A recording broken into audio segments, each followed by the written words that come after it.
Hello, welcome to The Charge. I'm Ben Alexander. I'm in Yarrawonga, Australia to see, on the Murray River, to see, surprisingly, a Land Rover. But this one is a little bit different.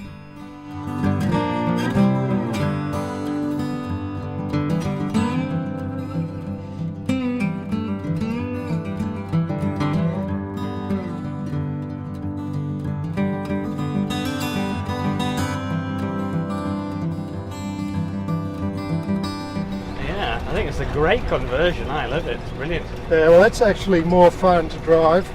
Yeah. It's got more power, way more powerful than the four-cylinder. I reckon it's almost as good as a V8 conversion as power goes.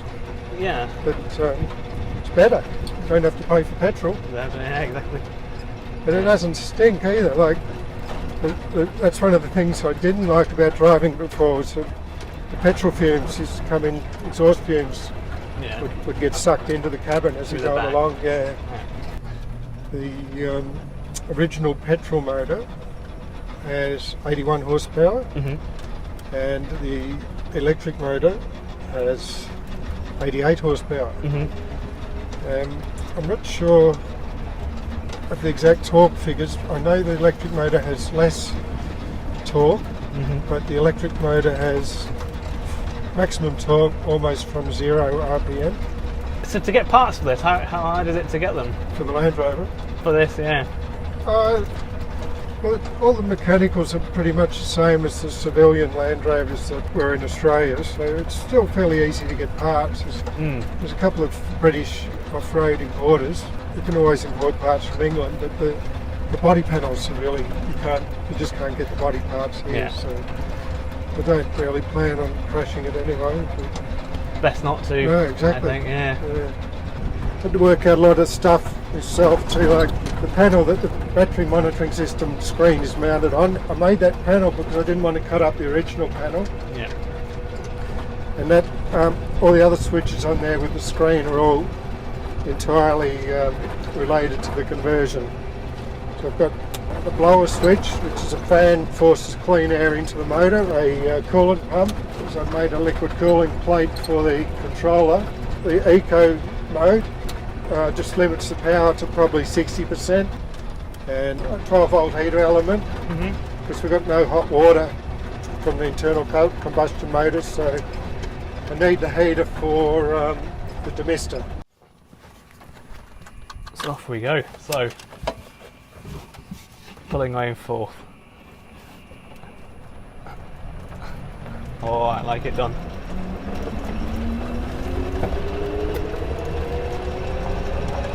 It's a little sluggish, so yeah, it's nice. I like it. I'd leave it in fourth as much as possible.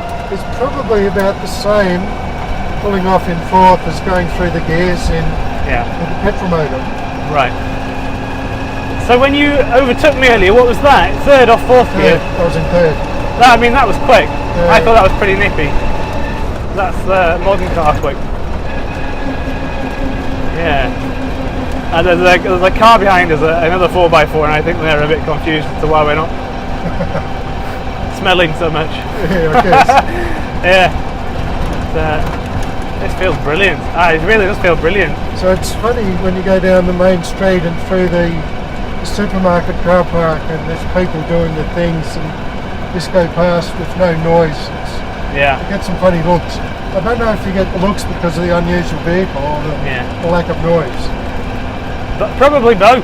Yeah. It's such a rare vehicle, this. I've never seen a 72, so it's good, isn't it? It's sort of nice and... Yeah, I think it's pretty good. It's lovely. Well, it's better than I expected, put it that way. Is it better than you expected? Yeah. This is 60 kilometres.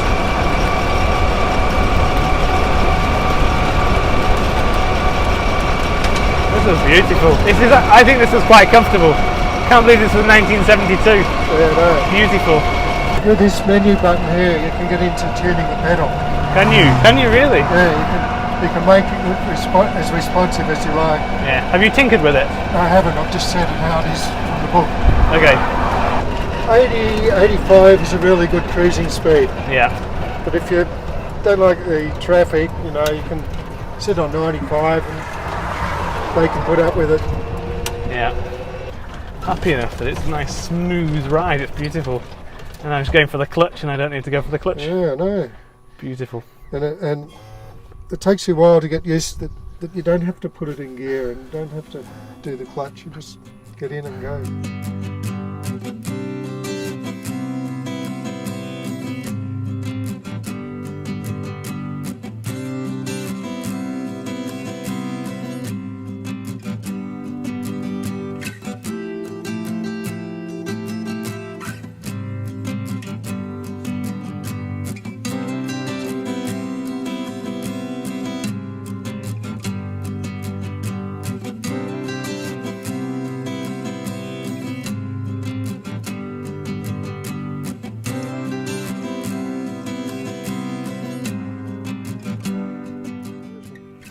I didn't want to make any changes at all to the vehicle, apart from the exhaust pipe, which isn't there anymore. It's the only difference really externally. Where would that have gone, the exhaust pipe? Would that have gone?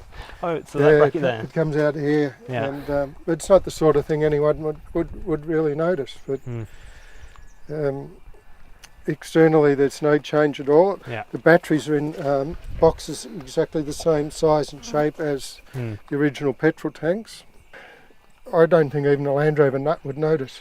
There's nothing inside that gives it away apart from a screen. Yeah. Where? There's 4 battery boxes altogether. Two are in where the petrol tanks used to be. Yeah. So each box contains 12 200 amp hour LiFePO4 cells, and the battery monitoring system has a BMS in each battery box as well, and they talk to the main unit through the grey wires through a CAN bus. So the motor's under there, isn't it? You said the motor's under there. The motor's bolted to the original gearbox, yeah. And it's not easy to see because I have batteries on top of the motor as well. Yeah. So there's another 12 batteries in this box here, exactly the same as the tank boxes, and there's 9 cells in this box over the motor, and altogether there's 45 cells. Right. Which gives 144 volts nominal. Yeah. And there's a 12 volt battery there to give power to the hazard lights, which is an ADR requirement. You need 20 minutes hazard. And that's also the 12 volts to supply power to the solenoids, the main solenoid that breaks the battery pack, and is the main motor contactor solenoid.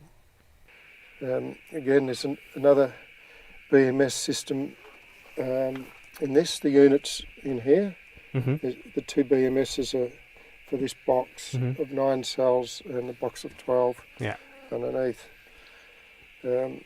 When they're running, the lights blink on them, but because it's not charging at the moment, they're not running. Yeah. So and how does this is the 12 volt battery, how does this charge up when you're driving? Well, that 12 volt battery is charged from the DC to DC converter that picks up 144 volts from the main battery pack and converts it to 13.8 volts, which does exactly the same as your alternator would. Yeah. And that's the charger, 3.3 kilowatt charger. How long would that take to charge from dead if it was really dead? Well, it takes about between 6 and 8 hours. Yeah. If I charge it through the day, it just takes power straight from our solar. Yeah, Don, thanks very much for showing us around, and thanks very much for letting me drive it. Yeah, no problem. Anytime. Because it was special. That's very great. Nice. Thank you for watching. I hope you liked today's episode. Thank you to Don. And he did a great job. I was so impressed with that car today. Please feel free to like and subscribe, and if you enjoyed it, of course, and please feel free to check the Patreon link below, and see you next time.